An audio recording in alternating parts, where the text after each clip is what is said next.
which is unfortunate. I mean, this is the first game of the day, but this is this is an all EG group. It's HuK. That is correct. IdrA, IdrA. and then the Belgian Zerg player, O'Reilly. He's not from Romania. So best of luck to O'Reilly trying to overcome those 3 Titans in his group.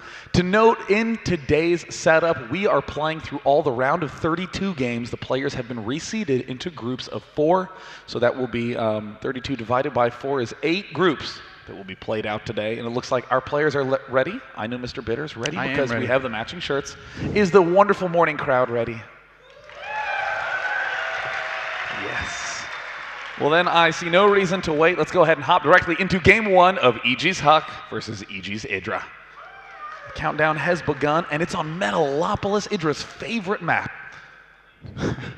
Yes, this is a good map for Zerg, especially against Protoss because of the difficulty involved in securing a 3rd base. So IdrA's going to be feeling very, very confident playing here.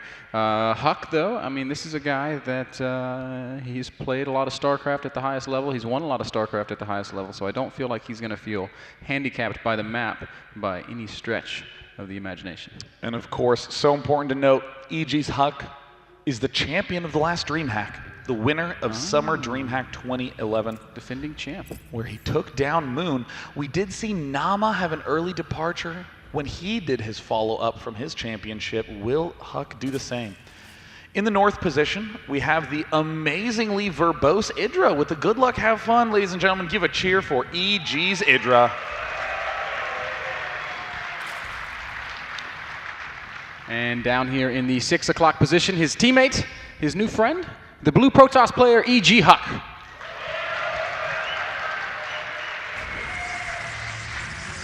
And you know, I gotta agree with a comment you made yesterday, Ben.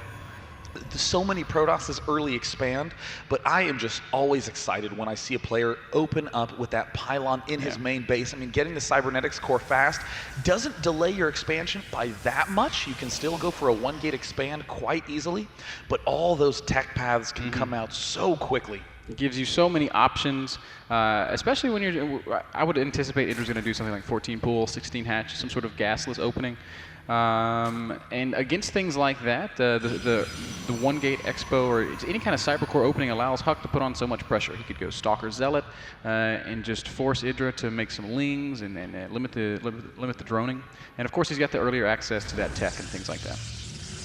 Yeah, I really, really think that HuK, it has one of the biggest ranges of openings just from this basic gateway fast gas play. We've seen him do 5-gate aggression in last year's Dreamhack. He straight up crushed Moon with a hidden 4-gate play. We've seen him do fast DT rushes. We've seen him go for fast Stargate. HuK has the full gamut of possibilities. May just go for a standard 3-gate expand and play the game out typically. IdrA looks like he is going for the pool hatch opening.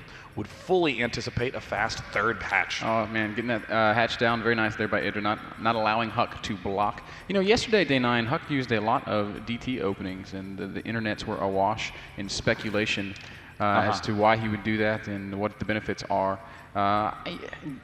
Would you expect him to use something like that here, PVZ, on Metalopolis? You know, I saw him play against Rage Sela yesterday, and he did open with that fast DT play, and what was so cool is that he amassed a big number of Zealots and a Stalker, and when he pushed, saw that there were Spore Crawlers up, he immediately morphed an Archon and continued to attack straight up. Many people neglect to account for how many Archons can pop out early on if your opponent goes for the DT rush, and many players are just straight Zergling at that early stage.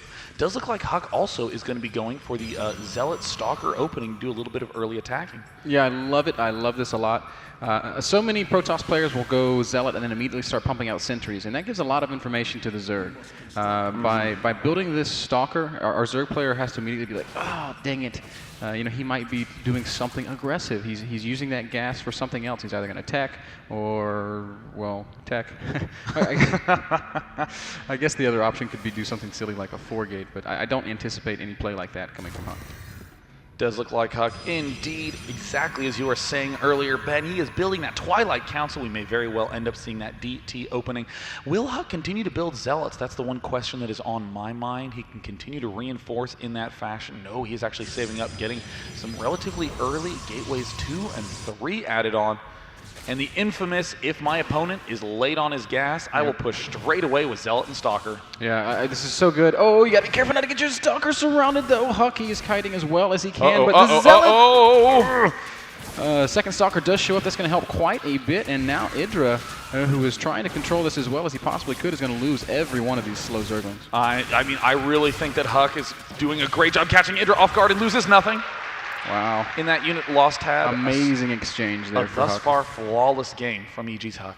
Absolutely awesome stuff. IdrA being forced to make 16 more lings. Dark Shrine is down for HuK. And look at how set back IdrA's tech is on account of this. He's got no Evo Chamber, he's got no layer, he's not even mining gas. He could be caught with his pants completely down around his ankles. That is absolutely where his pants will be unless he builds that Evolution Chamber, Ben. Let's hopefully he gets that Zerg belt established. We now see the Dark Shrine nearing completion. HuK, I guess I would say somewhat riskily building those 2 sentries. Pylon's trying to create a little bit of a wall off, but you really do need a decent sum of gas. And oh, no way! There's a... Oh, no! Oh, IdrA not scouting these key areas around his base, getting a little flustered by that early pressure. Sean, I think we might see an early departure here for IdrA in this first game. The Dark Shrine is done, kind of. The Pylon is finishing up as well, and there is no detection, no Evo Chamber, no chance of him having any answer to these DTs. Oh no, here it comes. Here it comes. Here it comes. There it is. One DT. A single DT morphs in, a second one pops on in, and I would not be surprised to see IdrA leave after just 1 or 2 swipes of the DT. Let's count it. GG. Oh, not a single swipe was seen that day.